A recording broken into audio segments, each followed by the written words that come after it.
Good afternoon. My name is Chrissy Matheson, and I'll be your moderator for today's Cabinet briefing.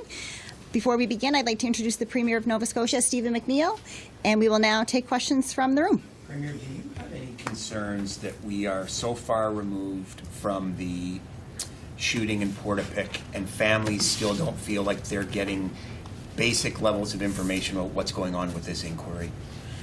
My understanding is we've signed off on the third commissioner. It's now with the federal government, and they will communicate that out to the public when they sign off. Is there a timeline for when that will happen? I would hope it would happen yesterday. What do you believe, or should I rather, I'll say this, who do you believe has the responsibility of liaising with the families on this? There seems to be this back and forth about the feds have the lead or your government has the lead. What is your view on that? Well, once we set up the final commissioner is set up, we'll go back to the commission to continue to keep families informed. If there are certain information that they believe that we would have, we would communicate to them. But I mean, it's my hope, as I said, once the third commissioner is set up, that it will become that independent body that will continue to communicate back and forth to families. Premier, what do you think about those tensions in southwest Nova Scotia between the non-native fishermen and native fishermen? Does the province have a role to play to alleviate those tensions? Well, it's a federal issue with DFO, but obviously I'm concerned. You know, my message to Nova Scotians is let's ensure that as we deal with this all-important issue, there are rights that have come through the Marshall inquiry. The federal minister said the commercial fishery has to fall within the seasons. But I'm asking for citizens that cooler heads need to prevail and be respectful in this dispute. The last thing we need is to see this escalate to the point where decisions are made that cause either public damage or private damage or quite honestly leaves a lasting legacy that I don't think anyone wants. This is obviously a lucrative fishery. First Nations communities in our province have certain rights that have been part of the Marshall inquiry or Marshall inquiry decision, and the federal government and DFO needs to enforce what they believe the law is when it comes to ensuring that First Nations have can have a ceremonial fishery or make a moderate living at the same time doing it inside of a fishery season that actually conserves stock. Do you understand the actions of the Mikbak people at this point, 20 years after the Marshall inquiry? They are trying to do their own moderate livelihood now because there was no there's obviously DFO needs to become involved and continue to be involved to find a solution here. The question becomes, what's a moderate livelihood? We know there are First Nations in our province today who have bought into commercial fisheries and continue to do so following the commercial fishery season. That's the question. DFO needs to make sure when they are negotiating nation to nation that they deal with the issues to ensure that they're preserving a stock. There's a reason there's seasons. There's a reason there's a certain number of traps. It's to ensure that fishery will be there for generations to come. And while there are certain rights that are associated with that Marshall decision, there are also certain federal responsibilities to ensure that a commercial fishery has to happen within inside of a season. And that's an important distinction between whether or not you're having a moderate livelihood, but if you're in a commercial fishing season, you need to operate in that season. Has DFO done enough on this? It seems like there's an absence of leadership from the feds on this, and so everybody is left to improvise because of that. My understanding, DFO has been involved with this, but this is obviously escalating, and the conversations need to ramp up between nation to nation, quite frankly, to ensure that they're operating within this commercial fishery season. You are the Indigenous Affairs Minister for the province. Have you engaged directly with Sabang-Anagati? Do you see yourself as having any direct role? Because you're calling a lot on the federal government here. We do not control the federal fishery. The DFO, Department of Fisheries, would control that. It's their responsibility to enforce the laws of the country, and when it comes to the commercial fishery, and that's what we expect them to do. So, do you have any role in engaging with them? Do you see yourself as having any role to play here at all, as serving as a bridge, facilitating communication, de-escalating tension? It is the responsibility of the national government to work nation to nation. They've made it very clear. That's both the Mikbak community and the federal government. This is a relationship between both of them, and I expect them to solve this in a way that respects the laws of the country. Lori Graham, still your chief of staff? Yes. Have you spoken with any of your cabinet ministers or staff members about impending resignation so that they can run in the leadership contest? No. I made it clear to all of them, not individually, as a group, that if a cabinet minister is seeking office, they will have to step down from cabinet, and if there's a staff member who runs, will have to take a leave of absence from their job. Just back to the inquiry, I was wondering, can you offer some details about who this person this has been chosen as the commissioner is? No.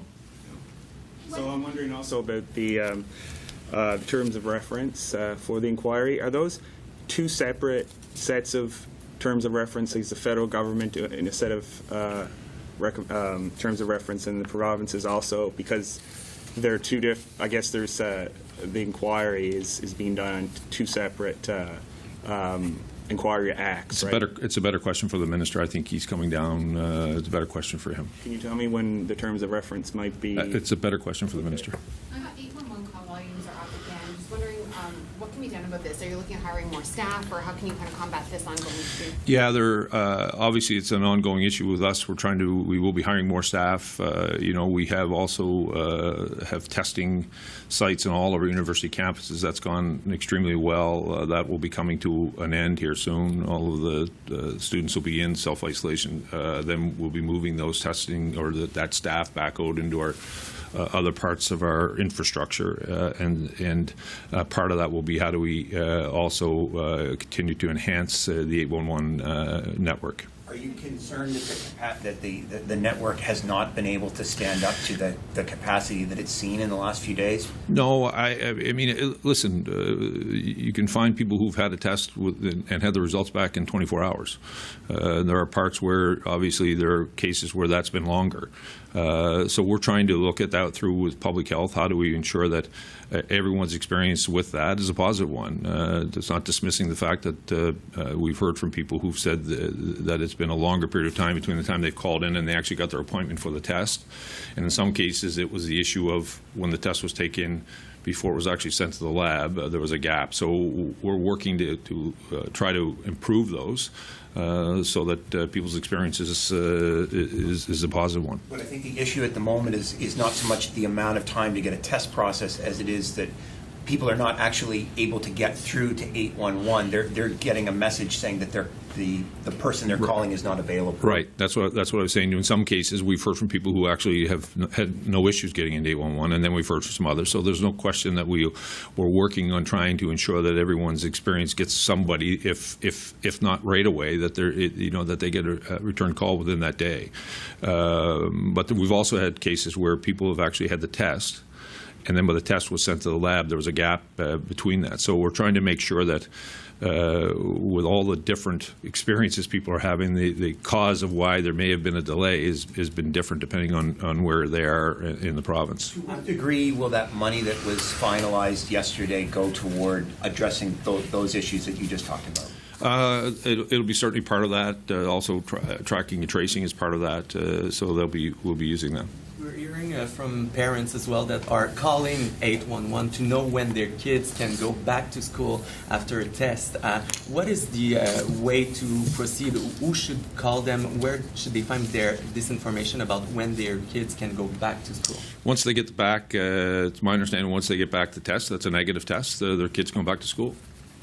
Premier, the three parties in provinces are discussing a plan that would make sure that there's a limited number of MLAs present at any time during the fall sitting. wondering if you support that plan and if you're confident that there will be an agreement to move ahead. I haven't been following the House leaders have been having that conversation. I haven't been in that. I haven't been briefed on it, but we'll see. I haven't thought about when the House will be called back in the fall yet. So, but I would expect they should be able to come to an agreement. Did Nova Scotia get what it was looking for with the Safe Restart funding, or was there more funding sought? Are there any gaps you would like to see filled that you didn't get in terms of federal funding there? I missed the very first part of that question. So the Safe Restart funding, did Nova Scotia get what it was looking for, or were there any gaps you had wanted to see filled that you didn't get? Well, over and above this, obviously the federal government announced $2 billion that we're using for education. This is for 6 months. This agreement, so there'll be ongoing conversations, particularly if there's a second wave. There continues to be back and forth. Working with the premiers across the country, we're looking for a First Minister's meeting with the Prime Minister in the fall to deal specifically around healthcare funding. Look for a 10-year agreement around healthcare funding. But obviously, this is a start that will allow us to alleviate some of the challenges, particularly like municipalities that we're having. We're pleased to see it finalized. Would you consider doing any kind of rapid testing at public schools? I know the opposition have been calling for a testing strategy like that. So we have a couple of mobile units now. So, for example, if we were to, for argument's sake, an outbreak at a school, we would be able to move in those mobile units. We're looking at how is there a gap within the province as we start taking those testing stations off our campuses? Is there gaps where we may want to have a pop-up testing station in other parts of the province? But we'll monitor that along with public health. If there's a reason to have rapid testing at school, like because of an outbreak, we'll obviously move in one of our mobile units and begin that process. We're going to go to the phones now. I understand Jean Laroche has a question for the Premier. I'll come back. Thanks, Chrissy. Premier, I wondered in relation to the First Nations fishing in the St. Mary's Bay.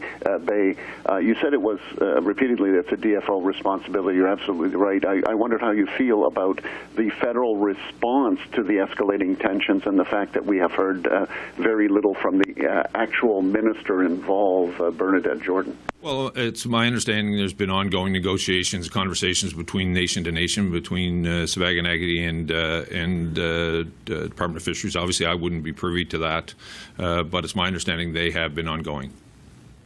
Jean, go ahead with your follow-up.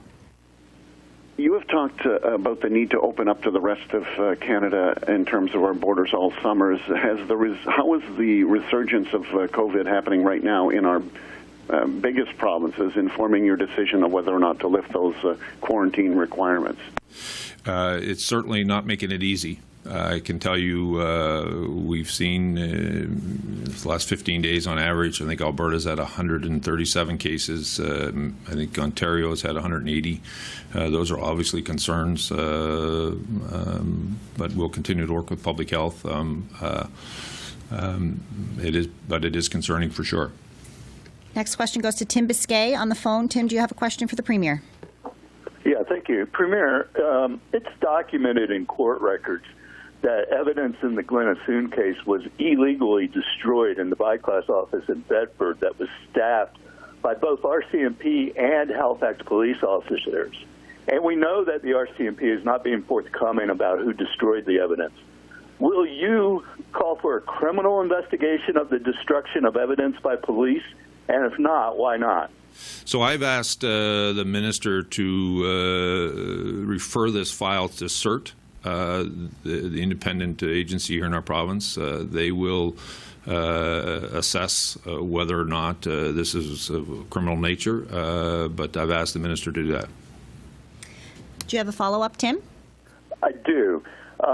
Two of your brothers served as deputy police, chief of police at the Halifax Regional Police Department. One of them was Chris, who was deputy chief in charge of investigations when the Assoon evidence was destroyed in 2005. And the other, Robin, was deputy chief when Glen Assoon was fully exonerated last year. My question is, did either of your brothers brief you or talk to you about the Assoon case? And if so, what did they tell you and what action did you take? No, I have not spoken to either one of them. I also have a brother who's a sergeant on the force. I have a number of nieces and nephews, a sister-in-law. I have a number of family members in law enforcement. I don't want to leave any of them out. But no, we don't talk about their profession, just like I don't ask them for advice on delivering government to the people of Nova Scotia. I'm very proud of my siblings and the record they've had and the integrity that they've used wearing the uniform. And I hope in some small way they might be proud of the way I've governed this province. But we respect the jurisdictions that each of us have. Back to the room. Next question will go to the Canadian Press. Mike Tutton. Just to further on Tim Biscay's question about CERT. CERT's director has said he would not feel that his organization can take on the Glenassoon matter. And is this request that you're going to make to him going to make a difference in that? Because he's on the record saying that they could not. So that'll be a question for the minister when he asks them, and we'll wait to hear what CERT says. And if it does not fall within their purview, then we'll look at what is the other options for review of that process. And in terms of reconciliation, since the Marshall decision, one of the things that's happened for all Canadians is the Truth and Reconciliation Commission. It's to affect all leaders, all institutions in society. So, as a premier, as you face this very tense situation in southwestern Nova Scotia, what is your role in reconciliation? So we as a province, I'm very proud of the work that we've been doing with the First Nations really for the last 7 years. I think all the chiefs would tell you we've had a very collaborative relationship. Whether it was looking at economic opportunities for communities, recognizing that we are all treaty people, recognizing that Mi'kmaq treaty education is an important part of our public school system. So we continue to heal, quite frankly, and acknowledge the wrongs of the past, as we did with the pardon of Grand Chief Gabriel Syliboy, but also with a look towards the future about full participation in the economic health of our province. If you look from a demographic point of view, Mi'kmaq communities are young. We need that young population into our workforce to be able to continue to drive economic development, not just on the First Nations communities, but really across our province. I wonder if you could elaborate just a little bit more on the border question that Jean Laroche asked. Nova Scotians who are looking at what's happening in some of the other provinces in Canada, what do you want them to take away from this? What do you want them to hear from the government of Nova Scotia about the issue of opening? So we're not opening up today. We'll certainly be communicating to Nova Scotians when we do.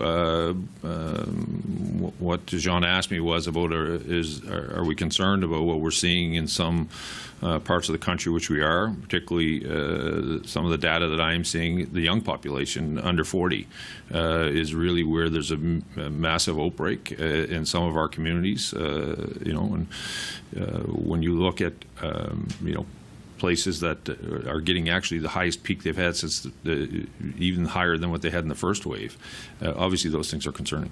What do you need to see in order to open the border? Listen, we'll never get to we'll never get to where this virus has gone until we get a vaccine. But we need to see some level of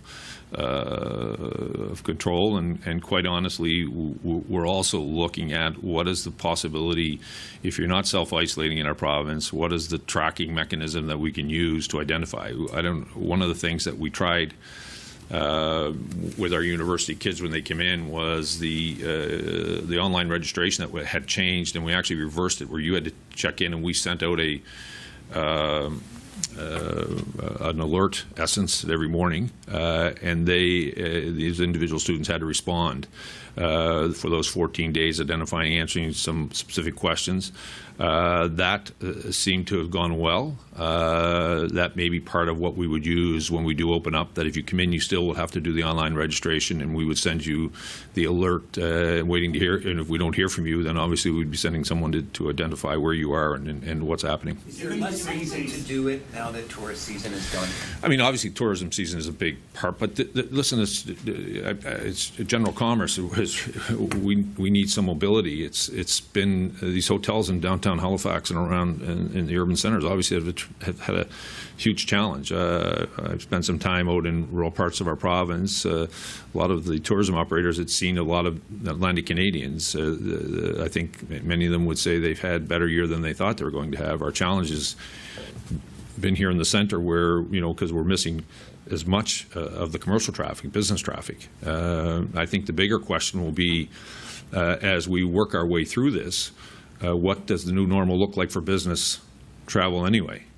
Our business is now going to, have less mobility of their staff and do more remote work. Those are the kinds of questions that'll be part of that. But obviously, during the tourism season, we get a bigger influx. But I don't want to diminish the fact that there's also just general day-to-day business that companies are going to have to. We're going to have to figure out how to live with this for a period of time. The Northwood review was due 2 days ago, and the recommendations are going to be made public. I'm sure the government will take those recommendations into consideration. But beyond that, what sort of substantive response and action can you promise the families who lost people, who are going to want to hear more than we're going to review the recommendations?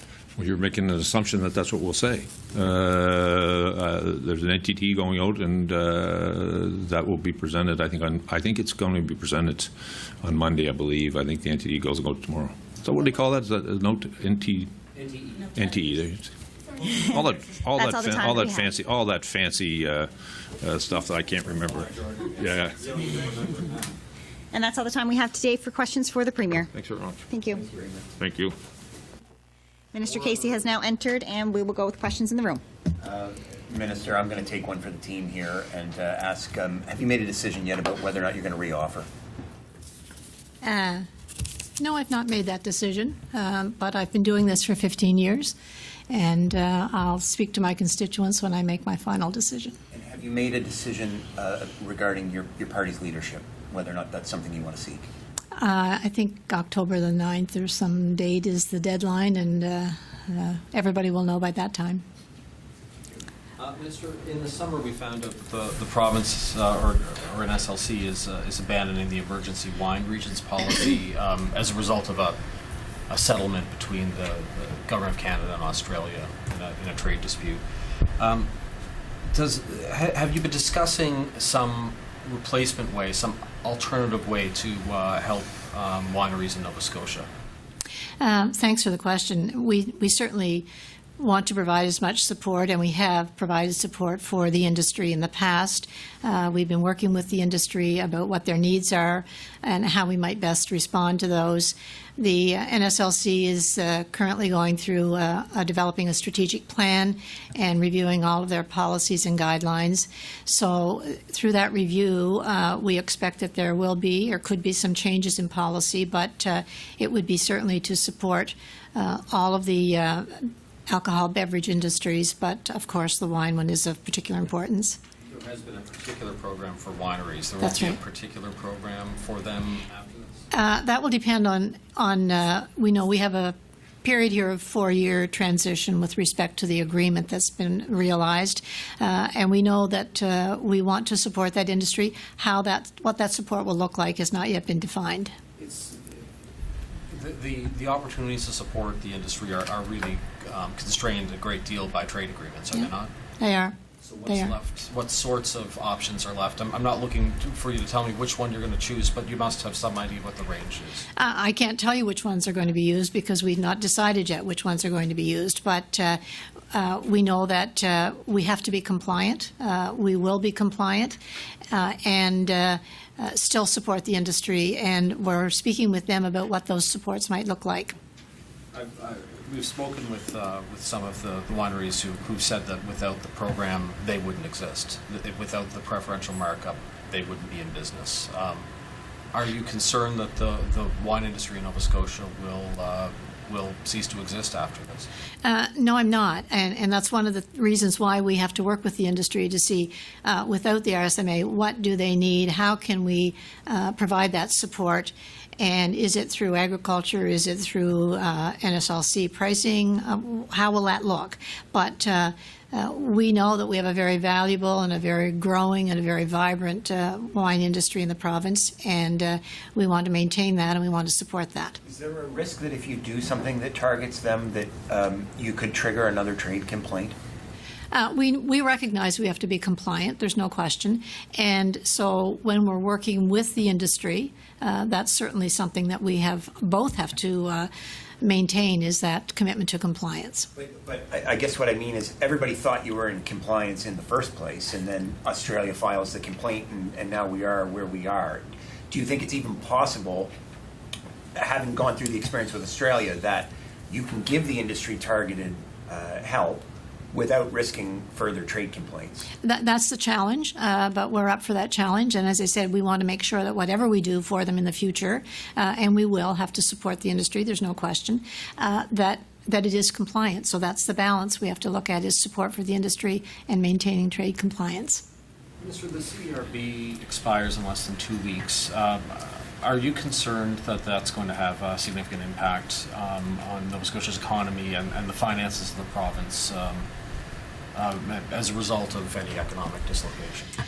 A couple of things that have to be in place and that we're working on is consumer confidence to support and grow the economy back to the healthy state that it was in prior to COVID. So we want to make sure that we have people working, making sure that they can get back to work, that they can come off CERB and that they can go back to their jobs. We know that we've seen a bit of a turnaround in that. You go downtown and you see lots of people who now are on the streets, and they were not on the streets in March, April, May. So turning that economy around and making sure that we have people back to work, building that consumer confidence are all part of that as we transition folks off of CERB. We'll now head to the phone lines to Jean Laroche. Minister, I don't want to flog a dead horse here, but your stance seems to have changed in terms of reoffering, and I wondered how much that had to do with the fact that the Premier will be retiring. The Premier is retiring. That's a decision he's made, and I'll be making one about my own future. Right, but I guess what I'm trying to get at, you were much more categorical when we asked you this question before, and now it seems to be tied in some way to the Premier's decision, and I'm just wondering if you could square that circle for me, please. I have made a commitment to my constituents, and I will continue to represent them as long as I'm their MLA. My decision will not be based on the Premier's decision. That was his personally, and I'll make mine personally. Any questions in the room for Minister Casey? Closer to coming up with like a rescue package for the tourism sector at all? Is that something that's being considered? Well, we know that the tourism industry has taken a real hit during COVID. We are hearing from some, and I was reading some articles that some of you may have written with respect to the golf and the tourism and the connection between golf industry and tourism. But there are many tourist operators who have suffered greatly through the COVID. It's an area that we believe needs to have more support, and it's Minister McClellan may be better to answer this, but it's something that through the business department we would want to ensure gets the support they need, not only so they can survive, but so that they can hold on until the next tourist season. What are you putting together a plan now to sort of address that? We have, there's been the agreement with Dalhousie. There is an advisory committee of deputies who works with the administrative division at Dal to administer that fund. We've identified for them that tourism is an area that we believe needs some attention. Minister, I wonder when it comes to the Safe Restart funding, obviously COVID has left a large dent in our deficit here in Nova Scotia, but the funding that's been received, can you provide me with a sense of how much relief that's providing in terms of saving Nova Scotia from spending funds on some of the things that that package will support? You're talking about the 289 restart. That certainly, as you know, will be added to the revenue of the province, but we also recognize that there are significant challenges, in particular with childcare, healthcare, those kinds of expenses. So when we have revenue and expenses, that's the balance that we look for. The details of how that will impact our deficit will be in our December forecast, but it will all go towards those categories that were identified for use by that restart money. We will go back to the phone to Jean Laroche. Yeah, I just want to follow up on that point. So the money you're getting from Ottawa will not affect the province's projected $500 million deficit as far as you see it? What I'm saying, Jean, is that the revenue that comes in from the federal restart money will go towards revenue on our balance sheets.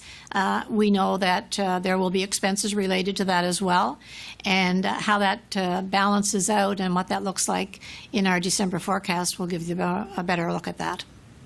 Jean, do you have a follow-up? At this point, you're looking at this as strictly flow-through because there continues to be need out there.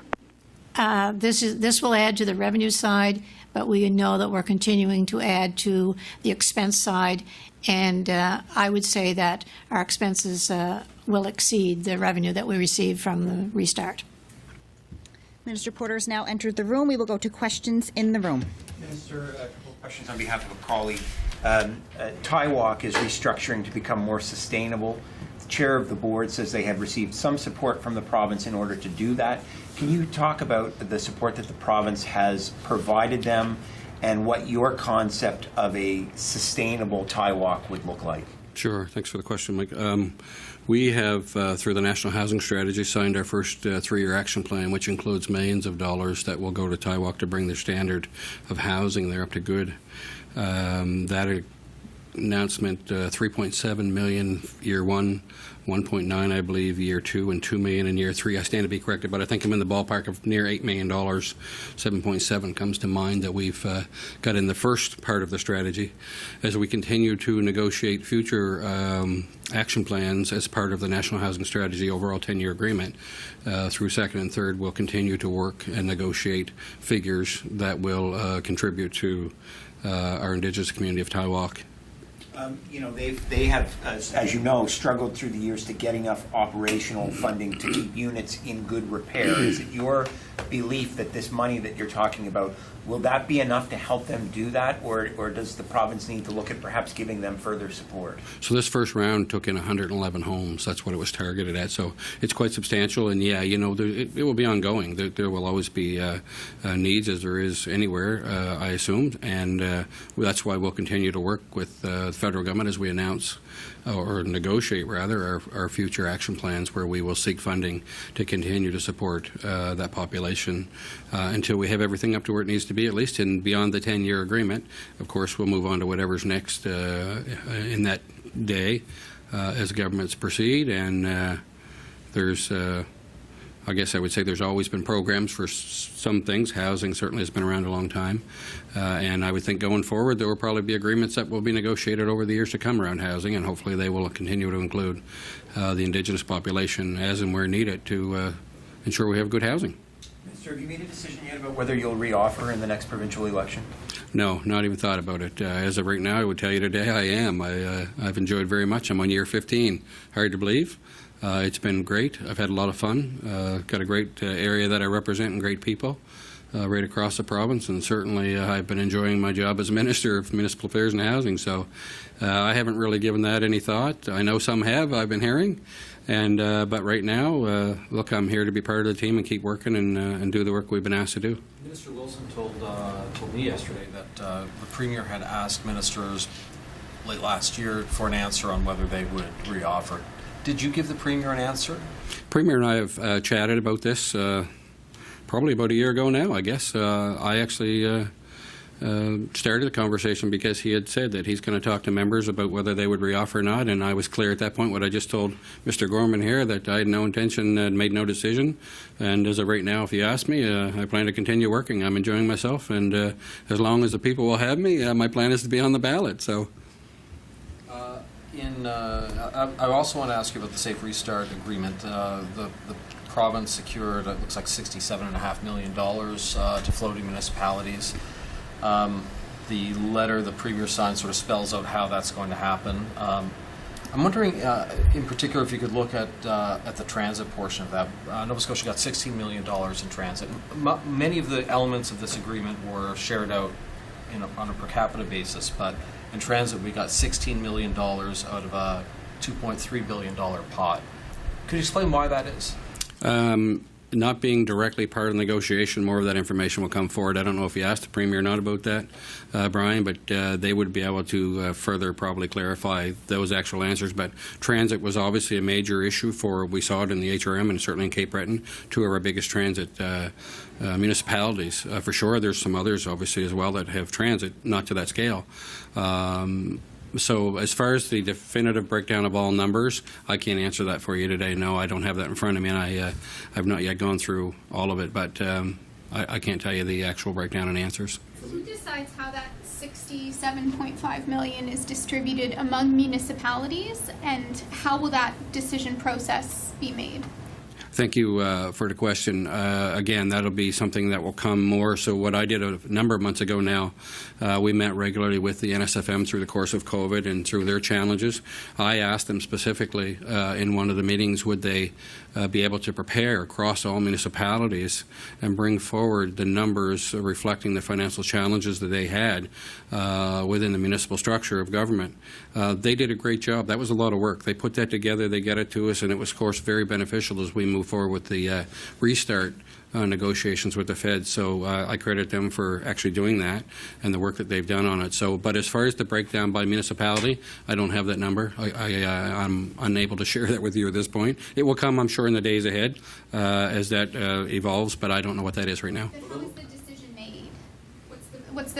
Do you work with the municipalities to decide who gets it? Do they have to bid for some of the cash? Sorry, the municipalities submitted from each municipality what their financial stressors were. That's what we had asked for. We looked at that. Their total was 66 or so million. We actually ended up a little better than that. So that will get distributed accordingly through the transit and other avenues when the time comes. But I don't have the detail of how that will go and how much each of those are in front of me. Each of them had a respective number that was relative bigger. Bigger budgets would have more, obviously a bigger number, right? So, yeah, I don't think it's that everybody's getting an equal number. I think it's based on some things. But the letter from the Premier specifically says that the $51.5 million, the lion's share of this, will be shared out according to the gas tax formula. Why use the gas tax formula when you have specific asks from specific municipalities? Why not share it out that way? That was the formula that was negotiated. I wasn't at the table as part of that. Again, that's a question the Premier can probably delve into deeper. I would suggest that that's probably where you go with that, because I'm not sure of the actual reason for that, but that was what was negotiated. And municipalities certainly appear from President Mood yesterday that they're quite happy to have received all and then some of what they were asking for. We're now going to go to Jean Laroche on the phone, please. Before I ask my question, Minister, I'm just going to address whoever is on this line who has not muted their phone. We just heard the cuckoo clock and you're making lunch. Mute your damn phone, please. Jean. Must be Jean Laroche. Yeah. And they're still not muting their phone. All right, Minister Porter, just to follow up on what my colleagues have been asking in terms of the $67.5 million. It sounds like you're saying that the money will flow the way the UN or the USFM requested. I just wondered how soon that money will flow. I can't tell you exactly how soon and exactly what figures, Jean, per municipality. I don't have that in front of me. I'm not exactly sure on the time frame for the money to flow. A very important question, though, and certainly we're working on that, and I'm sure the municipalities are as well anxious to hear when that money will flow. But I'm only guessing that it won't be a long time. There's some further detail to work out, I guess, but again, that I wouldn't anticipate that being a long time. Jean, do you have a follow-up? A long time. No, not a long time. But how do you define not a long time? Well, a long time could be a year. A short time could be a week.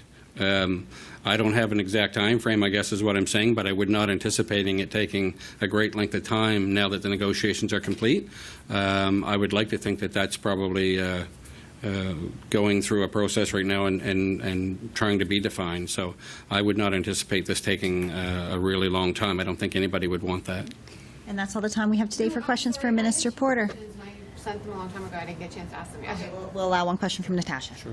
Okay, well, there's two. If we understand people are being put up in hotels by the province because they are on wait lists for affordable housing and housing through social assistance, how much of an issue is this right now and why? As to my knowledge, I as Minister or my department are not putting anybody on the wait list in housing. I'm not sure if there's some more detail in that. We're not. Put in hotels, not on the wait list. Yeah. People on the wait list, we don't put in hotels for just, I'm not sure what you're getting at there for sure. So the province is not paying for anyone who's on a wait list for affordable housing to stay in hotels, to your knowledge? The Department of Housing, I can tell you as Minister, I can't speak for the entire province, but I'll speak for my department. To my knowledge, we are not currently paying for anybody in hotels. I'm not aware that we are doing that. Well, I know that housing, the Department of Housing is not doing that.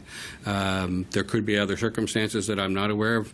If there were a DCS client, perhaps, or something along those lines, maybe you'd have to ask Minister Reagan. I don't know. There are any number of circumstances when people are on the housing wait list, urgencies and priorities and circumstances that put them there. I'm not sure if that's something that happened all of a sudden and there was a need. I don't know. I couldn't speak to any specific cases if I did know, if you're asking about an individual or a family or somebody like that. But I can tell you, to my knowledge, the Department of Housing is not funding anyone in a hotel. And that's all the time that we have for questions today for Minister Porter. Thank you very much. Up next is Minister Caldwell. Minister, I just need a moment to clean the... Just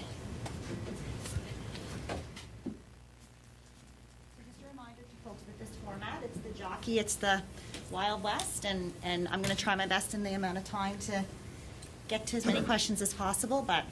I know, it's just frustrating when you're asked to submit the minister the topic and the questions, and you do that, and then you don't get to ask the minister the questions you submitted. I know, everybody's... Yeah, I don't understand. But that's the agreement that we all landed on. Minister, Okay. can you tell us, please, whether or not, in your view, what Sabaganagity is doing by creating buyer's licenses, whether or not that's illegal? Buyer's licenses have to follow the provincial guidelines and the regulations and act that are in place. And that if they're issuing their own licenses, that's up to them to do. But again, we won't recognize them unless they're registered properly with our department. Does that mean that the province would pursue prosecution of people who are buying from them under this arrangement that they're striking?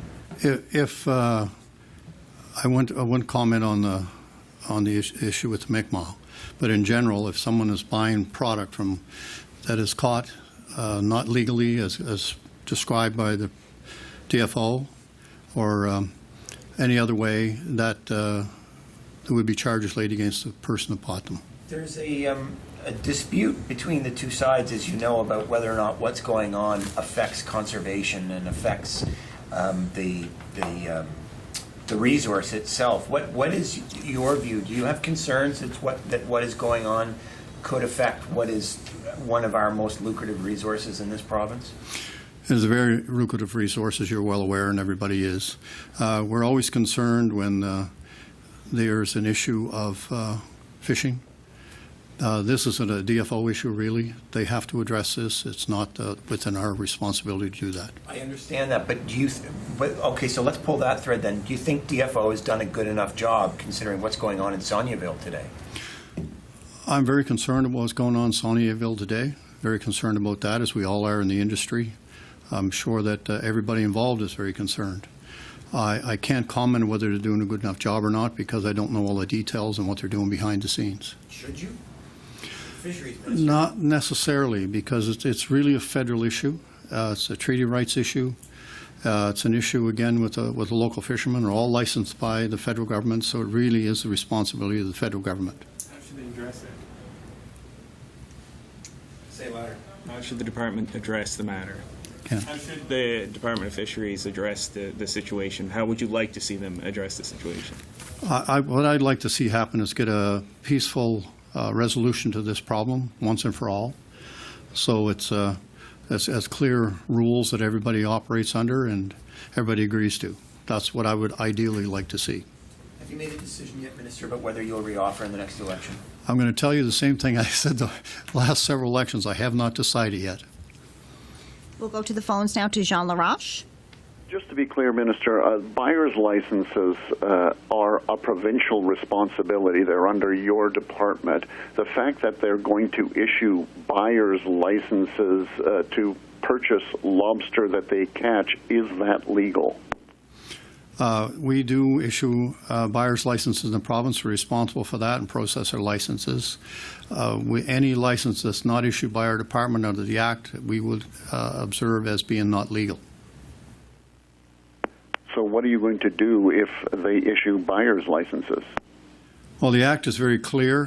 Department of Environment would enforce anyone that's purchasing product that's not a registered buyer's license with our department. Back to the room. Anybody else have any more questions? What are the potential penalties for that? The worst penalty with all, if someone gets a conviction in court, we will permanently remove their buyer's license. And there would be other, I'm not sure what the other ramifications are. I believe there's fines and some other activities, but we can get that information for you. Thank you. Jean, any more questions? No, I think we've exhausted. Thanks, Minister. Thank you. We'll now take questions from the room for Minister Fury. Minister Fury, the Premier says that you are going to be referring the matter of Assoon to CERT. Could you explain that, please? Yeah, we've looked at what options we have available. One of those options is to engage CERT on the specifics of this particular matter and determine if it's within their mandate. The director of CERT has said in the past to the Canadian press anyway that he does not have the resources to undertake an investigation as complex as whether criminality has occurred in the destruction of evidence. What would your department do to assist CERT if it does not have enough resources? Well, whether it's in the mandate or resourcing are two separate discussions. I have to be satisfied that it's within the mandate. And if it is, then we can have a further discussion around appropriate resourcing. The Premier told us today that your government has submitted the name, that you would like to see the third commissioner for the Border Pick inquiry. What is the timeline of getting that signed off on, and what happens once it does happen? I'm hoping as quickly as possible. Both the federal minister and I endorse the third nominee to the panel. There is an administrative vetting process that's associated to that. That's happening as we speak. But as soon as we can, and subsequent to that, both the federal cabinet and the provincial cabinet advancing parallel OICs for purposes of formal appointments and the necessary infrastructure, secretariat resources behind the inquiry. Ministers, as you probably know, some family members feel quite left in the dark and to some degree even ignored by governments in terms of updates on what's going on with this process. Do you feel like your government has done a good enough job communicating with them and keeping them in the loop? Oh, I always take the position, Mike, that we can always do better with communications across any particular matter. This is a very, very sensitive matter to families. I have committed to engaging family members. I met with them virtually and by way of email as recently as today, updating them on these steps in the progress of standing up the inquiry. That is an important element for us to ensure that the families have the most up-to-date information, and we'll continue to do that. You provided that update by email today? That's correct. Given the assumed, I just want to go back to the assumed case, given that our HRP and RCMP officers were involved in the assumed case, and given that CERT, the investigating officers with CERT, are HRP and RCMP or have affiliation with them, do you think the case deserves a more of an independent look, or perhaps with the Police Review Board, Nova Scotia Police Review Board? The mandate of CERT in investigating matters of police incidents has previously presented the same circumstances. We have investigators from the RCMP and HRP, Halifax Regional Police Service, who have conducted those investigations in the past. I'm confident in the independence by the oversight and analysis that the director provides. In the present circumstances, we have a retired Justice of the Supreme Court of Nova Scotia who has extensive experience in making these types of reviews and decisions. But that's an element that we could look at when we look at the resourcing, if in fact this is within CERT's mandate. So would the investigation be conducted by Kekion, or would it be conducted by the officers as these investigations normally go? It's really a combination of both. I know in some of the footage that your colleagues have provided, I've seen Mr. Cacchione on site at some of these scenes. Primarily, the investigators do the investigation, and the director would provide guidance and oversight, and the final decision based on the evidence that's gathered. How far along are the TORs in the inquiry? I didn't catch the first part. How far along are the TORs in the inquiry? We're very close to updating the terms of reference. We had landed on terms of reference for the review. There's been some minor changes to those terms of reference, but it's all gone through the legal lens of Federal Department of Justice as well as the Provincial Department of Justice. But we're close. I don't want to get into a timeline. We've done that once before, and we all know how that went. But I'm quite confident in the progress that both the federal government, Department of Justice and Public Safety, as well as the Provincial Department of Justice in the progression of this work. Any sense of how much the inquiry will cost yet? No, we have no idea. You made a decision yet about whether you'll reoffer in the next election? In the next election? Oh, I thought you were going to ask me about the leadership. Yeah, I absolutely enjoy the work I'm doing, Mike. I just said this morning, some of the most rewarding work is actually at the constituency level, and I've spent the better part of the last couple of weeks back in my constituency and engaging constituents. That's an enjoyable element of the work that we do. So is that a yes or a no? That's a yes. Some questions around conflict of interest, of course, that's come up before. I know you're not going to seek the opinion of the commissioner. I think you've made that pretty clear, right? So I'm wondering, is the commissioner reviewing the matter, or do you know if he has plans to review the matter?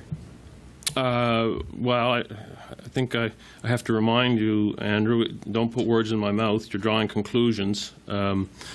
I did seek an opinion from the commissioner in a previous matter that was specific to my role in policing and was at a conflict, and the commissioner has already decided on that. As to any request of the commissioner, as we speak, the commissioner does not confide in me as to the investigations that he undertakes. That's a matter between the commissioner and the complainant. Normally, typically, the commissioner would respond directly to the complainant. So I'm not aware of the status of any investigation that the commissioner would presently have. If you be reviewing the matter, would you know about it? No. You wouldn't know about it? No. The conflict of interest commissioner is independent from government. Going to the phones, we will first go to Tim Biscay with the Halifax Examiner. Tim, do you have a question for Minister Fury? Hi, Minister. I want to follow up, I guess get some clarification from you on the CERT involvement in the Glen Assoon case. You stated that correctly that there's both seconded RCMP and Halifax police officers working as investigators, and they would be in effect investigating the RCMP and the Halifax police. You kind of say, well, the former justice will take control of this. What if it's not in the CERT mandate? And are you concerned that, however this moves forward, with police involved in investigating police, that there may not be public confidence in this investigation? Yeah, I think one of the strengths that we've seen in the CERT program in Nova Scotia has really been highlighted as an appropriate model, notwithstanding that your point, there are seconded police officers. The independence and oversight that, in these circumstances, a civilian in former Justice Felix Cacchione provides that level of independence and transparency. And if he has concerns, he can obviously call on either my office or other resources to support him. But as we speak, I continue to have full confidence in the work of CERT and the leadership and oversight that Mr. Cacchione provides. Tim, do you have a follow-up? Yeah, I do. Glenassoon has severe respiratory and heart problems. Spoke with someone who is close to him this morning and was told that should Mr. Soon contract COVID, it's doubtful he would survive. He's that much of a risk. Are you aware of Mr. Soon's ill health, and what can you say, given that circumstance, about how long it's taking to achieve justice for Mr. Soon? Well, I'm certainly aware of Mr. Soon's circumstances. I said previously this has been a priority for me and for the department. We demonstrated that with an initial payment, and we continue as recently as this week to have dialogue with our federal justice colleagues and counsel for Mr. Soon on working towards a settlement. That continues to be a priority, and now looking at the specifics of the information that you referenced in your earlier question around the destruction of that material within VI-class. So those are priorities for me, and we'll continue with the work as we speak. Going to the phone, Jean Laroche, question for Minister Furey. Yeah, just a quick clarification, Mr. Furey. What exactly have you asked of CERT in terms of the Soon investigation? So I haven't spoke directly with them. I've asked the department to engage CERT specific to their mandate. There is an element that applies to public interest. So that's the lens we're looking at. It was mentioned earlier that resourcing within CERT may be a problem. I did not hear that, nor was I aware of that from previous media coverage. But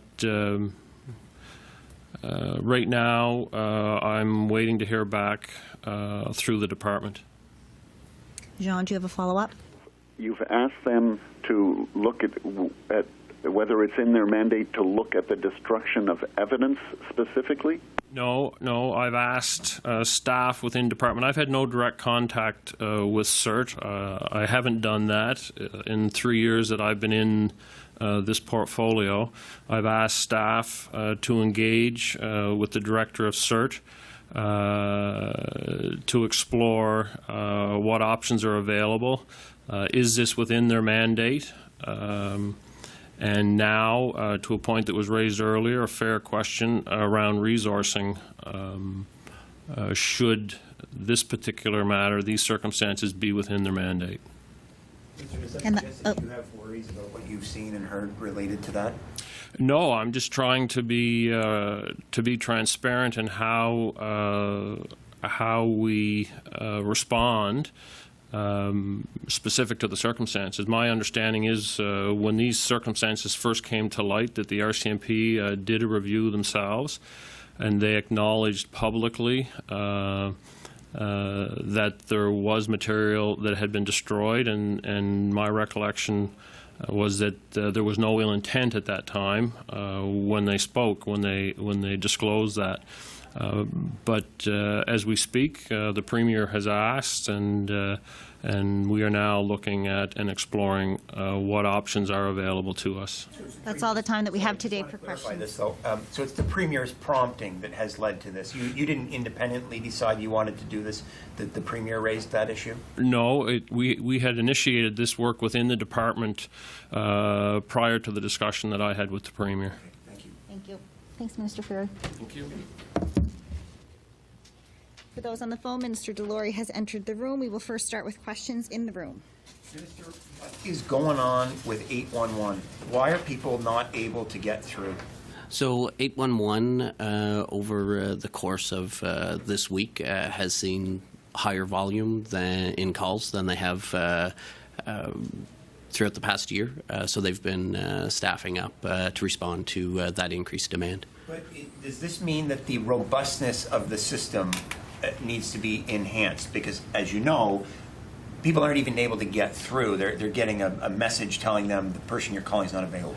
So that's part of the conversation that we're having in terms of where the bottlenecks are between the technology, i.e. phone lines, into the system versus the staff personnel to answer the line. So the first step I've been assured is the phone lines is not the principal bottleneck, it's the staffing. So they've staffed up, I think, an additional 15 to 17 people in the last week. And again, these numbers are at particular points in time that are higher than normal and even higher than our first wave response of COVID calls coming in. The thing I don't quite understand, though, is that if it's a staffing issue and not a phone line issue, why aren't they just going to voicemail? Why are they getting that message? So that's part of the technical piece of how the system is configured and how big the queue is within, and there you're getting into telecommunications configuration portions, which is one of the aspects that they're looking into as to whether there's a more meaningful message way to communicate to people rather than just getting that message when the queue reaches a certain level. Do you expect these challenges to disappear with the Safe Restart funding, specifically going to 811? Well, I think right now, I think the additional staffing will certainly help. The Safe Restart funding certainly includes some contribution to assist us with our overall testing strategy and increasing our capacity there. I mean, there may be some resources that help, throughout the entire testing regime. But again, in this one, we're not waiting. We started the staffing. That's a bottleneck, and the 811 system has been staffing up to try to address it. Is 15 people enough? Sorry? Is 15 to 17 people enough? That's what's been hired to date. We with the first wave, we've reported previously back in the spring, hired I think over an additional 80 people since to get through that. We saw our call volumes increase dramatically, but that seemed to have met the demands. As the first wave waned, we did see a decrease in the call volumes, but maintained the system capacity, which we felt would work coming into the fall. Clearly, the numbers are higher than we anticipated, so it just takes some time to get the recalibration between the system demand and the appropriate staffing levels to meet it. I want to make sure we understand the numbers correctly. So 15 to 17 have been hired or are being hired. How many does that leave the system with? I think it's over 100 now. Over 100 additional, I believe, at this point. So I think historically there's been about 50 people managing the system pre-COVID. We hired about over 80 as part of the first wave, and then the additional 15 to 17. So we're looking at almost tripling the number of people, I believe, if the numbers are correct there. Minister, what's the status of the investigation to determine whether or not that home care nurse was a case of reinfection? So, as you would know, we have one confirmed active case within the province. There was a news release, as you've referenced, of a potential reinfection. That particular case, public health has deemed resolved. So, as far as the individual and their infection, it's been deemed resolved by public health. But what I'm asking is, has public health been able to determine whether or not that was a case of reinfection? Dr. Strang said that is what they were working on, but they weren't able to do that yet. Has a conclusion been made about that? So I think it's important to recognize that in the frequency globally of reinfection is not very high. It's very, very small. The means to identify definitively may not be possible in all circumstances. However, public health has, and the lab teams have engaged with the national lab network, recognizing that a potential reinfection samples are important to the research to understand this virus, and so that work is ongoing. Respectfully, it sounds like what you're saying to me is they simply haven't been able to make a determination. And may not ever know for certain because this is such a unique and infrequent experience. So I think the key things that Nova Scotians need to be aware of, number one, is the individual case that Dr. Strang had referenced has followed all of the public health protocols and has been deemed resolved. And I think that's first and foremost in terms of the exposure and state of viral infection within the province. With respect to the clinical aspects and the research components as it relates to reinfection versus residual viral load, that work is continuing within kind of a more research perspective because it's not relevant to necessarily to the individual's ability to recover from the infection itself. One of the complications in trying to determine whether or not the nurse was a reinfection case was that in the first instance, as with everybody else, the case was deemed resolved and they were never tested again, so they didn't have a conclusive negative test. In this case, you're telling me that the case is once again resolved. Was that person administered a follow-up test to see whether or not COVID is entirely out of their system? So I think that's one of the challenges, the notion of COVID being, and this is part of the evolution of the research within. Did they get a follow-up test, yes or no? Did they get a follow-up test to see whether or not they were COVID negative? On the specific circumstance, I'll have to double check with the public health team to say definitively whether that case did and the timing of that. But what I think Nova Scotians need to be aware of is the approach the public health takes is one of caution when there are uncertain or test results. They do treat it as a positive case out of an abundance of caution. And I think the success across the province with managing COVID shows that the public health approach and their clinical decisions in managing COVID has been working for our province. And I think this case is part and parcel with that. So just with the long-term care reviews, so the recommendations from the Northwood Review are going to be released on Monday, along with the Infection Prevention and Control Review. Is that accurate? Yeah, I believe there'll be an update on Monday on both of those reports. Yeah. So is the Infection Prevention and Control Review, is the entire report going to be made public? So at this point, the recommendations, as I noted back about a month ago, I think when you were asking about that, the report itself has just been completed. It would have to go through a review to determine whether it would be publicly released or not. Obviously, would have to adhere to the FOIPOP legislation. So I'll have staff review that with an eye to what will be released. So recommendations we know can be released. Whether the full report can be released would have to go through that review first. What would be in that report that would not make it, that would prevent you from making it public? Well, that's something for the staff who review the report and the FOIPOP legislation to determine. I just say that in the case of the protection of privacy side of the equation, I think it's the type of scenario where you have to do the review to determine, whereas if you just release it and make that decision out of the gate, once the toothpaste's out of the bottle, so to speak, you can't put it back in. So better to be sure that there's not something problematic and then make an informed decision rather than trying to make a decision without the information. Andrew, we're going to go to another colleague in the room. There's lots of people with questions. There seems to have problems with the guidelines for people that need to be tested, that they don't have any symptoms, but they need a negative test to go in another country, another territory. So what should those people do? What are the guidelines for those people?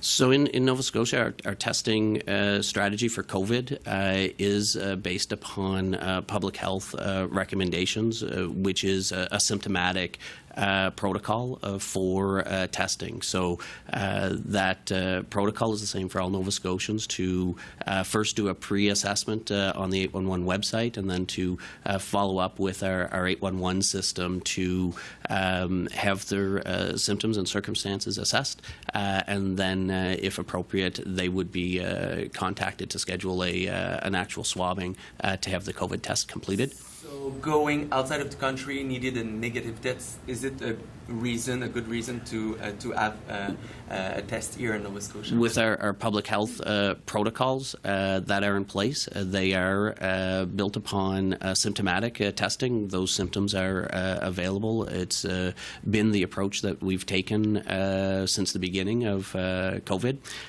We do have additional funding, as you'd know, with the Safe Restart, and some of that funding is targeted as to be able to increase our capacity within the testing regime to help respond to the needs of Nova Scotians. So as of now, there's not a solution for those people. Can they pay to get that test? I'm not aware of any private providers providing within Nova Scotia. Our priority as guided by public health recommendations is on symptomatic Nova Scotians getting their tests completed, recognizing that there is quite a wide array of symptoms that do lead to eligibility for a test. Ministers, a portion of that Safe Restart money is being directed at vulnerable populations. Nova Scotia got a little more than $19 million for that. I'm wondering if you could tell us, a lot of that is going to be directed at long-term care, apparently. I wonder if you could sort of detail what sort of changes we're going to see in nursing homes as a result of that, and how many, if any, additional beds are going to be built with that money. So I think more details on some of those specifics, I think, will come out next week as we talk about the recommendations and the path forward. But at a very high level, I don't believe that the funding really targets construction of new beds. That's not where that funding is targeted towards, but more so towards things like we talked about earlier, the infection prevention and control, making upgrades, capital changes within our facilities and our homes to enhance the infection prevention and control mechanisms within our homes. So getting people in single rooms. It would be a variety of things, and again, I think our IPAC infection prevention and control report makes some of those recommendations, which we'll talk a little bit more about next week, and some conversations about specifically where we'll be looking to target in the short as well as some of the longer term initiatives, that's the way that the program will roll out. Have you read the Northwood review yet? I have started but not completed. Going to the phones, Lindsay Armstrong with All Nova Scotia has a question. Go ahead, Lindsay. Thank you so much. Minister Delory, given that the report was delivered to you 2 days ago now, why aren't its recommendations being shared right away? I think one of the things that the public, I think, would expect is that I have an opportunity to review, to speak about the report and recommendations when it is made public. So the decision was made to take a few days to make sure that I have the opportunity to review and process the report for myself, so that when we do bring it forward publicly next week, I'll be able to speak to it. Do you have a follow-up, Lindsay? Yes, can you be more specific on what you're reviewing and looking for? We know, given this review, the findings aren't required to be made public. It's only the recommendations that are required to be shared publicly after this. So what about those recommendations do you have to look over before sharing? I'm reading the entire report that was submitted to me, so that I can speak intelligibly to the questions that are going to come my way next week when the recommendations are made public. Next question will go to Jean Laroche on the phone. Jean, you have a question? Yeah, I just wanted to follow up on the 811 problems. Minister, we knew that the kids were going back to school, and we should have anticipated, to my mind, that there would be an increase in calls. Why weren't we better prepared for an onslaught of calls given the re-entry to schools? When we ramped up in the spring for the 811 system, more than doubling the original capacity, that investment and structure got us through our peak volumes during the first wave of COVID this spring. The numbers, as wave 1 wound down, so too did the call volume.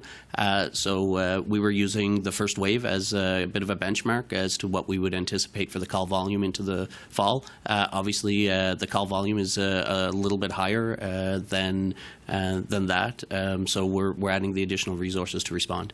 Go ahead with your follow-up, Jean. But I guess what I'm getting at is, shouldn't we have anticipated that there would be an even bigger call volume than the first wave, given where we are in this pandemic? I'm not sure that there were grounds to do that. The fact is we had, in the first wave, demand that we configured and invested in the system to meet.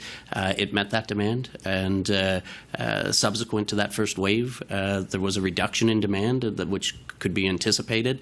What that demand would be in the future and in a second wave, I think our best predictor was actually the first wave, and that's what we were prepared for. And we're responding. Again, we responded in short order in the first wave, and we're doing so responding immediately in this one as well, hiring those additional 17 staff, and we'll get those people on those lines and see how it meets the demand. For those on the phone, Minister Churchill has entered the room. We will go to questions on the phones. Are you concerned that with the delays in getting through to 811, parents might not take their kids to get tested, may send them to school sick? Well, listen, no, we want people following the health and safety protocols. We ask that anyone that has any symptoms that meet those outlined by public health, please stay home and call 811. We do know that testing is absolutely critical, and timely tests are very important. And we've been working with public health to give them that message. And I know they've beefed up resources in the 811 system, and we're being assured that if further resources are needed, they'll be there. That has the potential, this requirement to have kids go home and wait for their 811 calls. Tons of time outside of school, potentially. What impact is that going to have on children's learning, constantly being in Well, school? we've changed our attendance policy. So previously, prolonged inattendance at school could result in academic consequences, so we removed that this year. So our students won't be punished for being out of school, and those that are out for medical reasons, including dealing with tests or results or positive cases, will be supported with at-home learning plans, which has always happened for those students that are in school. There are lots of concerns around busing in these first 2 weeks with a new provider, the addition of pre-primary kids, and COVID. I wonder when the chaotic onboarding first 2-week trial period where mistakes can be made is over and it needs to be running smoothly? So we have not had we've had a very smooth start to school by a number of metrics, including busing. I've been minister for 3 years now. This has been the smoothest start to busing in Halifax, in the HRM area. You know, we had earlier this week, I think we had 38 stops that were late out of 870 every morning. 49 early in the week. It's now down to 38, so we're already seeing improvements. We did have a rash of early retirements at the beginning of the school year, and we're in the process of hiring for those. But I mean, from a busing standpoint, this has been the smoothest start from busing, and we're busing pre-primary kids this year, and overall there's 2,000 more students being bused this year. So considering, you know, those factors, this has been a good start to busing, and we're going to see improvements every week as we tend to see, you know, every single year. But I want to thank the staff who've worked very hard on this file. RCEs have redeployed their inclusive education specialists temporarily to provide in-classroom support, back to school, reopening, general task work support. The NSTU is, you know, says it's a valid concern that inclusive education is not being rolled out the same way in every RCE, with some delays in certain, you know, regions. What's your comment to that criticism? Well, we have over 450 new inclusive education support staff that we've hired over the years. We had an additional 85 put in the system this year. Those folks are deployed. So this year, yes, there is a focus in these first couple weeks of school supporting students who have fallen behind as a result of not being in school last year for 4 months. And our first priority is to help them get caught up and be prepared to be successful this year. The inclusive education supports will look different this year because of the health and safety protocols as well. So the experience of students and families with those supports will be different than last year and previous years, in that the scheduling is going to be different. So we want to minimize the contact our specialists have with school communities. So they're going to be focused in blocks basically on serving families of schools. So there'll be a more concentrated specialist focus in a family of school for a certain period of time. They will then move on to another family of schools. And that's just to follow the new health and safety protocols and you know, minimize the amount of contacts possible. Sorry, I'll just finish up on this topic. But in some RCEs, specialists are, you know, sanitizing kids' hands and doing morning duty and classroom task work that's unrelated to their area of expertise. Well, listen, we're in a learning environment in the midst of a pandemic, so there's additional responsibilities that we all have in the system, and those are critical to keep people healthy and safe and to keep our kids in school. So how long before all specialists are back full-time to their work specifically? All specialists are back full-time, and they're deployed in the system, and they're supporting students in ways that those students need support. So all those specialists are in the system. They're working full-time, and they're deployed in ways that our regional centers believe can best serve the needs of students in those school communities. So there's no so because some of them aren't performing tasks, they are full-time but performing tasks that aren't directly related to their inclusive education work specifically. I'm wondering if there's a date that you can say where all specialists...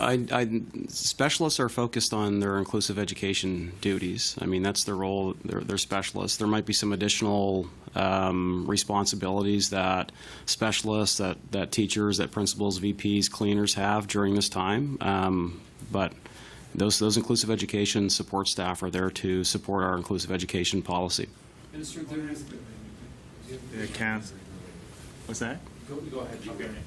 The status of the Council on African Canadian Education.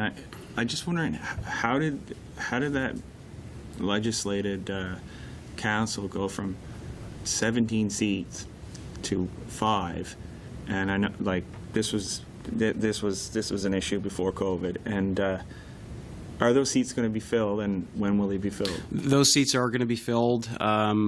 The department's, energy was focused on the back-to-school plan for the last number of months, and we got caught up in the crisis response last year for COVID. So this is something that has been delayed, but we are working diligently to get those spaces filled as quickly as possible. But I do want to assure students, families, and the public that we are supporting African Nova Scotia learners. We've hired 60 additional African Nova Scotian support workers who are in the system right now, supporting our African Nova Scotia learners. We have had over 14,000 of our staff engaged in culturally responsive pedagogy training as well. And we graduated also our first African Nova Scotian cohort of guidance counselors over the last while as well. And for the first time, we have senior management in the Department of Education that are focused solely on education policy to support African Nova Scotia learners. So there is a lot happening to support learners. We recognize that there's been challenges and systemic challenges in the system, and the department is very focused on addressing those in a meaningful way. And I do look forward in what I hope to be the very near future to get those positions on case appointed and get them fully operational. How many applications are you looking at now? I'm not sure, Andrew, how many applications came in. I know that we've submitted our recommendations and they should be going through the final stages of that process. Recommendations. Well, it'll be to fill the vacant seats. All of them? Yes. Minister, Yeah. I wanted to ask you about the Safe Restart program. The province received about $17 million for child care for returning workers. Wondering what sort of changes we're going to see with that money, and who can expect to get help? Who of these returning workers can expect to get help? Well, we're doing really well with the regulated child care sector and their recovery from the COVID shutdown. They're getting close to pre-COVID numbers. We're the only jurisdiction that also fully funded that sector during the COVID shutdown that I'm aware of. That was to the tune of $50 million. So we're going to keep working with the sector, identify any needs that they might have and respond appropriately, and to have the additional federal dollars there will be helpful if the needs surpass what we've already contributed.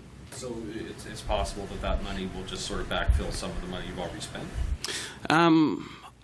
Well, it's going to be used to respond to the needs. So, it really depends on the needs of the sector and where the pressure points are. I'm trying to get a sense, is this going to be additional programming bought with this $17 million, or is this going to compensate the province for money it has spent? It depends on where the sector's at in terms of needs for PPE and for recovery. So we're monitoring that situation, and again, we're the only province that fully funded that sector during the closure period, and the recovery has been relatively going well for that sector. Use that money for wages. If they want to hire an additional cleaner or something like that, can they tap into that money to do that? I want to double check on the criteria, the federal criteria, and I'll make sure someone in the department gets back to you, Mike. Child care for returning workers, that sounds like it was supposed to help more people return to work, more people get back to work.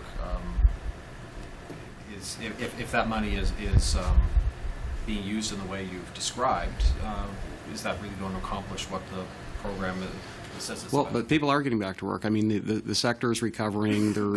They're taking kids. They've been doing that since the summer. So, we're going to keep working with our partners there and work with them to address any outstanding needs that they have. We've got a great group of representatives from the sector that work with the department that provide us with information. And we've been working very hard to grow that sector, along with our pre-primary program, and those efforts have been well received. We'll go to questions in the room. Minister Wilson has now entered. Minister, Global News asked a week ago about the status of the plastic bag ban and whether that's going to go ahead. We still haven't received an answer. What is the status of the ban? So right now, currently, I think probably the most important thing we're doing is reaching out to public health, to Dr. Strang, to get some direction from him. We're about 6 weeks out from that. We do understand that there is some emerging science around reusable bags that's starting to show up that potentially might have some concern. Ultimately, this would be a decision that we would take guidance from Dr. Strang on whether or not we would hold to the October 31st deadline or not.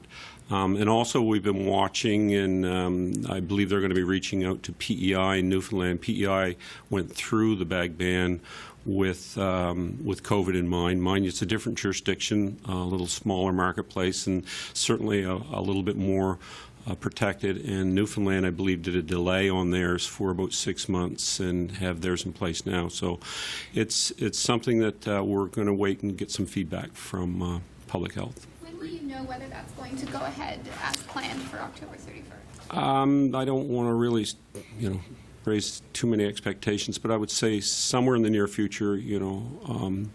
It's interesting that there are, some outlets out there now that have it in place, and some outlets that don't. So we've gone through a dark spot already where it's worked. So it's going to be, I'd say, a few weeks before we really get some kind of feedback from public health. I suspect. We need some time to prepare for change. You've given them time to prepare for that date, but Yeah.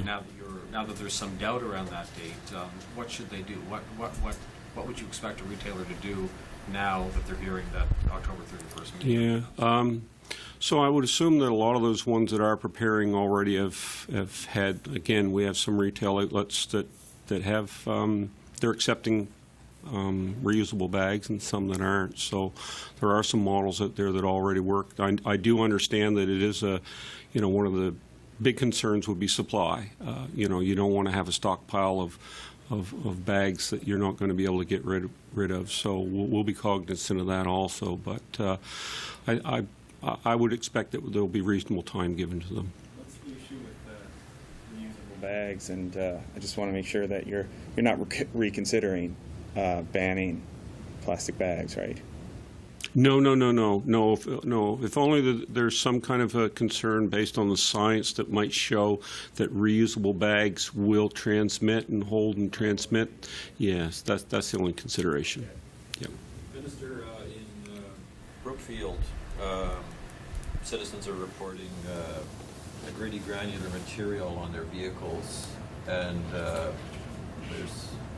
has there been an upset, as they would say, at the tire burning facility reported to your department? And if so, what's being done about it? Yeah, no, none that I'm aware of, but I certainly will check and have somebody get back to you on that. Summer's drawing to a close. Have you heard of any problems with Boat Harbor in terms of odor? Because the company had flagged that months ago as a potential problem. Yeah, no, we've been getting regular updates, and our staff have been on site, and the site is being managed very well, and got through some of those extremely hot days that we had, exceptionally dry, and my understanding that things are going well there. Minister, the first round of regulations for the new Traffic Safety Act are up for review. I'm just wondering, this is taking a very long time. Can you just talk about why it is taking so long? Sure, and I appreciate that. It's almost a hallmark of government to be slow, it seems, and I'm sure people feel that we're playing true to form here. But the reality is that, and we did signal this 2 years ago when we got the act through, that it would take some time to design the regulations. We're dealing with a piece of legislation that really is 100 years old in the Motor Vehicle Act, and it was subjected to a lot of amendments over that period of time, but the base was laid down in the 20s. So that makes it a sort of a big monolith to deal with. And what we're doing in the Traffic Safety Act is defaulting much of the authority to the regulations, so that it's not so cumbersome to make a little tiny change to the regulation. In other words, to become more nimble and more responsive for people, because make no mistake about it, we're in an environment today where it's not your grandfather's transportation system today. Just on my way here today, 3 young people whizzed by me on those electrified scooters that are out there, which are prolific in the way that they're expanding as an alternative transportation mode. And so we need to have a catcher's mitt in the form of our legislation that will permit, allow, regulate those kinds of emerging transportation situations. So that takes some time, and we wish it were quicker, but it is a tedious pile of work that involves the creation of the regulations, with a lot of legalities in place. And then we also, of course, made a commitment to extend our extensive consulting, which we did a lot of consulting back when we put the legislation together, but we're now out doing a final consult on one of the several sections of the Act that we're looking at doing. So that does take some time, and we'll get some feedback, and then we'll be able to put those initial pieces in place going forward. And I do apologize to Nova Scotians for the length of time that we're taking, but it is very important that we get it as correct and comprehensive as we possibly can. Have you decided if you're reoffering in the next election? Yeah, I intend to reoffer. Yes, that's my plan. I want to ask you about the ferry, and we just haven't asked this in several months, about the cost for the 2020 season that didn't happen. Do you have a bill? Thank you, and that's great, Brian, because things are returning to normal then when you're asking me questions about the ferry. We are sifting through the process here. Obviously, it's off for this year, and we are confident that we will be able to produce some savings in the process, but we don't have a final consolidation of that yet. But we will have it. There's meetings that are ongoing. I haven't met with Mr. McDonald in probably 2 months, maybe. Staff are meeting with him though, and I'm told that we will be soon at a point where we'll be able to definitively indicate what this year's cost is going to be. It's hard to imagine what would take so long to get an answer when the plug was pulled on the season a couple months back. Yeah, but there are contingency processes. It is a very complicated relationship. There's issues around insurance. There's issues around human resource. There's issues around all kinds of aspects associated with this particular deal. Phones to Jean Laroche. Minister, I just want to put a bow on it in terms of the ferry. Are both terminals in Yarmouth and in Bar Harbor good to go? Certainly, Bar Harbor is ready. It could have been ready when we wanted to, if we had been able to start the season earlier. I can't say what shape Yarmouth is in at the present time, John, but I can get that information. Follow up? I was down there this summer. It looks like whatever work was planned for it kind of stopped. Did COVID have an impact on that? Well, see, that's a local project. The 3 municipalities banded together there to undertake to get that done. So it's not one that's directly under my purview, but I wouldn't be surprised if that was a factor. All right. Just in terms of capital projects, the province is now obviously deeply in deficit. Has that delayed or scrapped any of the ongoing capital or capital projects that were in the hopper? No, John, we're still on plane to deploy the largest capital program in the history of the province. I think it's a generally, or a lot of people advocate that capital spending in times of difficulty to create employment is a strategy that is works. There's no doubt that Nova Scotia's infrastructure is aging in many instances, and particularly I think of our bridges.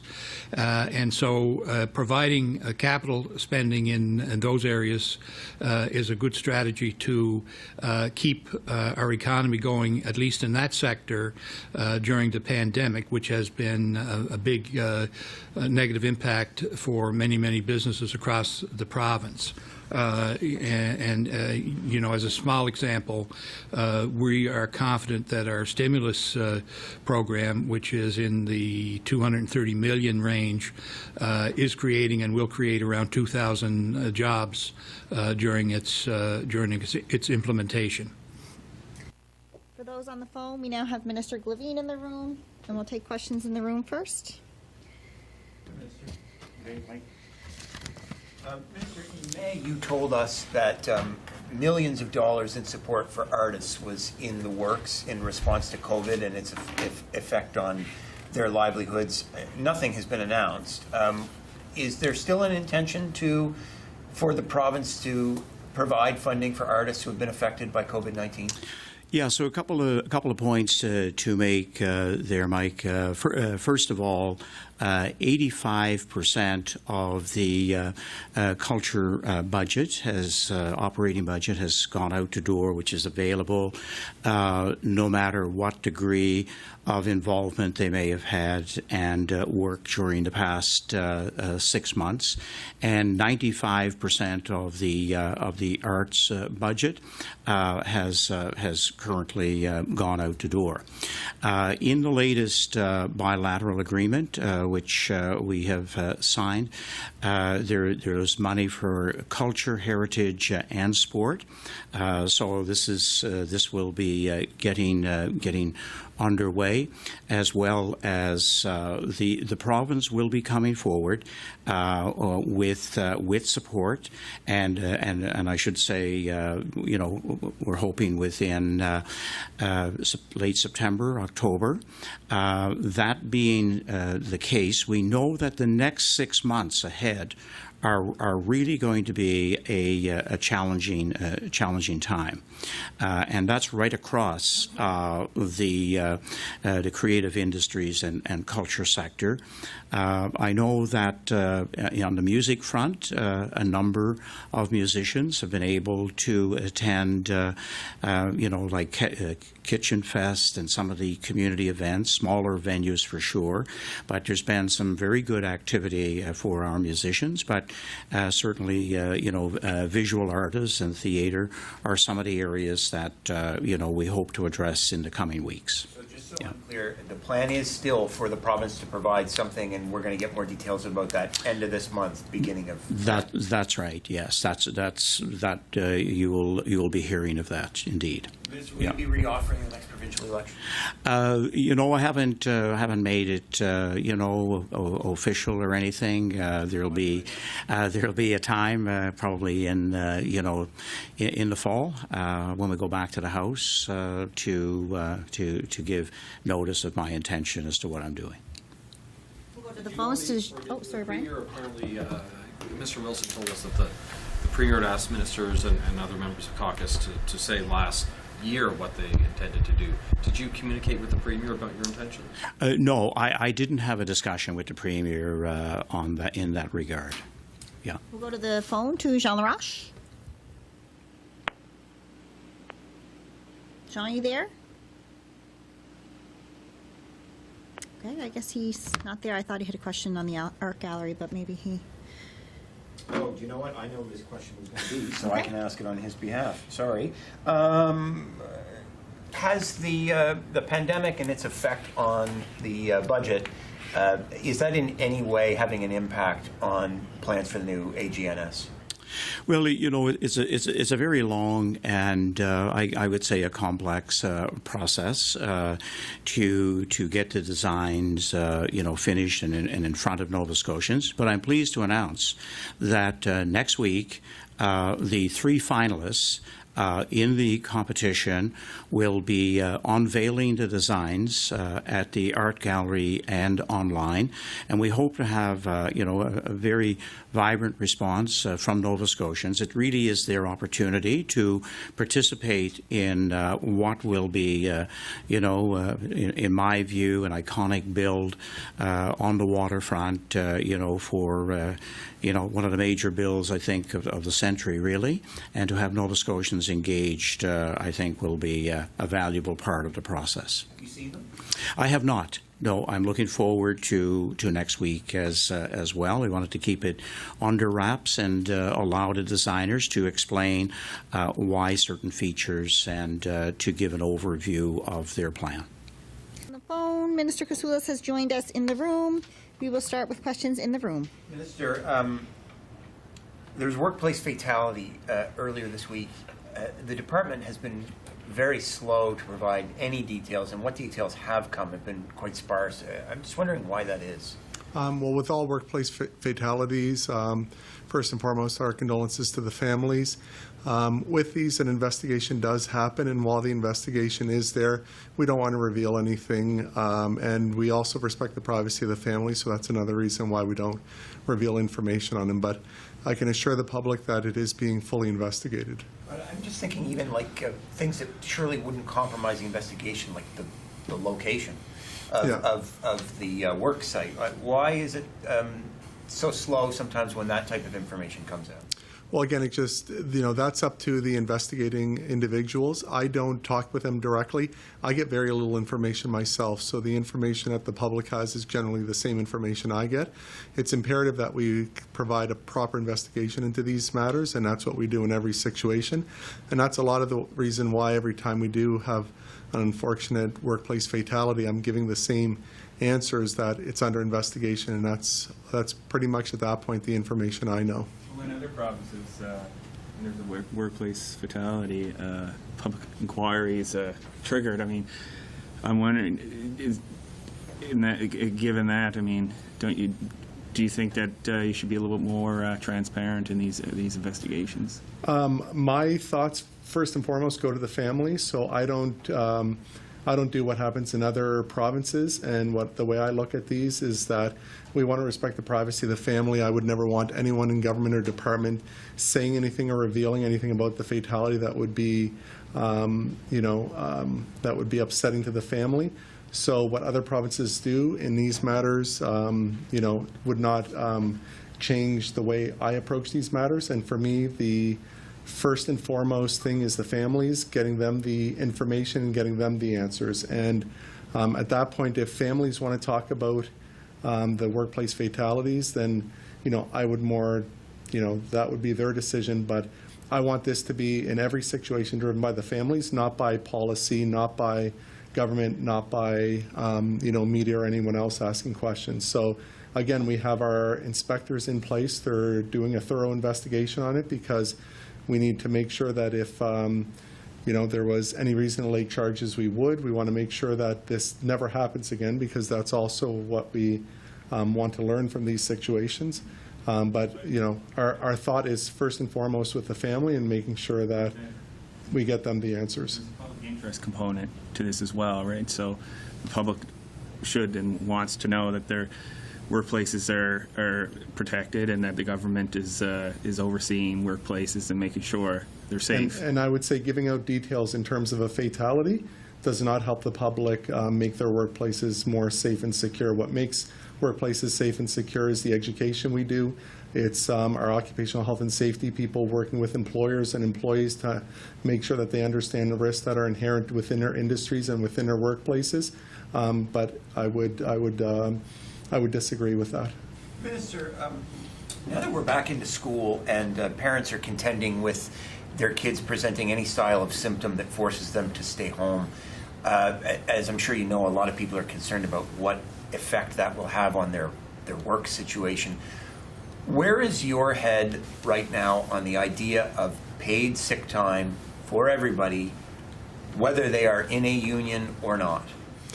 So most positions and most jobs that people have do have paid sick days, so they have that coverage. So what we need to do is look at individuals that would not have that within our contracts, and that is one of the reasons why, in working together with the federal government, all the provinces, the federal government has their program out now, which allows individuals that if they have to, take time off of work because they're not feeling well or they're possibly presenting with COVID symptoms, that they have that support from the federal government. But I guess I'm thinking more long range, because that's a COVID specific program. It's gonna be here for however long it's going to be here. But long range, as you know, that's an issue. It's an issue for people who work at Sobeys or gas stations or drugstores who are minimum wage, who are often making the choice between, do I go to work sick or do I stay home and risk not having enough cash for rent and food? Yeah. How has what we've seen over the last 6 months informed your view on whether or not that's something we need to be doing here in Nova Scotia? Well, sick days is something that we always look at, but we look at it in terms of a total framework. We look at it in terms of putting pressure on small businesses, because there is a balancing component. There's a balance component to that. We did bring in the first sick days in the province of Nova Scotia, which were mandatory, which is for domestic violence leave. Prior to that, there were none under legislation. But it is something that we do look at. COVID will open up that discussion again, and government would be looking at that again. I would say that currently one of the things that I'm hearing is that there's a lot of businesses who are teetering on the brink of closing. We also have 36,000 or 30+ thousand more people who are unemployed than they were before COVID. And, that means that their jobs were not there to go back to, or their businesses were not there. The department has a concerted effort to get them back into the workplace as much as possible, but definitely sick days is also part of that conversation going forward. I'm just not sure if right now, especially during COVID, we allowed the $1 increase to minimum wage employees to go through, and that was right in the heart of COVID when small businesses were struggling a lot to also bring this upon them. So I would say it's definitely going to be part of our discussions going forward. But it's not in our short term. In the short term, we have backstops, which is where the federal government came in and where our own contracts or our own work contracts would have the sick days provided. A lot of these jobs are public-facing. They're retail jobs. Are you concerned that long-term, post-COVID, we go back to a situation where we're really giving people little choice but to report to work in those public-facing jobs sick? Yeah. So the one thing that COVID did teach us is those public-facing jobs are essential to us. And, they're essential to our everyday lives, and, they're all part of the food chain, restaurants, the Sobeys, the superstores of the world. What I've always done in this department and within government is looked at creating an environment where it's very hard to get a minimum wage employee. So in terms of that, and we were getting to that point when we had unemployment at a really low rate. So you create an environment where the workforce is so scarce, and Alberta had this previously, where these frontline jobs are providing benefits. They are providing higher wages if they want to attract employees. Otherwise, there's no employees to attract because there's other positions out there for them. You're describing your aspiration before the pandemic. You're not describing what's actually happening out there. What's actually happening out there is that after this pandemic, people are going to, a lot of these jobs have no sick leave, and they will, if they want to eat, they're going to have to show up at work. But this is also, they do have sick leave now because the government's brought in a provision for them through this pandemic. So, we've had, prior to this pandemic, they had no sick leave either. So we had the same questions during flu season, every year in terms of people showing up to work sick. So under this pandemic, that is one of the primary reasons why the federal government has provided this for individuals that don't have sick days to be able to take time off work. Do you think that sick days should be the basic right for workers, all workers? I think that we should keep having the discussion around it, but I think that there needs to be a balancing act between our businesses and our workers, because I know if I talk to the 36,000 unemployed individuals, they're trying to get back on their feet into a job, and we need to move everything forward in a balanced approach that doesn't harm the businesses who are employing the individuals, at the same time provides sick days, higher wages to those individuals as well. Thank you very much, Minister Kasoulis. Thank you. And that concludes our cabinet outs for today.